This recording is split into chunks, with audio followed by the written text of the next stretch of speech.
ছুটি শুরু হয়ে যাওয়ায় সকাল থেকে রাজধানীর বাস টার্মিনালগুলোয় রয়েছে যাত্রীদের ভিড়। গুলিস্তান, মহাখালী, গাবতলী, সায়দাবাদে নির্ধারিত বাসের জন্য অপেক্ষায় রয়েছেন অনেকে। এরই মধ্যে বগুড়া, রংপুর, সিরাজগঞ্জগামী বাসের টিকিট শেষ হয়ে যাওয়ার কথা জানিয়েছে কাউন্টারের কর্মীরা।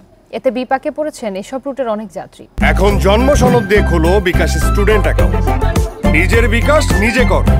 অনেকে টিকিট মিললেও বাড়তি ভাড়া নেওয়ার অভিযোগ করছেন। অতিরিক্ত ভিড়ের কারণে রাজধানীর বিভিন্ন সড়কে দেখা দিয়েছে যানজট। এতে অনেকে বাস, রিক্সা, সিএনজি থেকে নেমে ব্যাগ হাতে নিয়ে হেঁটে যাচ্ছেন টার্মিনালের দিকে। টার্মিনালগুলোর সামনে রয়েছে বাসের লম্বা সারি। এসব সড়কে ট্রাফিক ব্যবস্থাপনা ঠিক রাখতে দায়িত্বে রয়েছেন অতিরিক্ত পুলিশ সদস্য।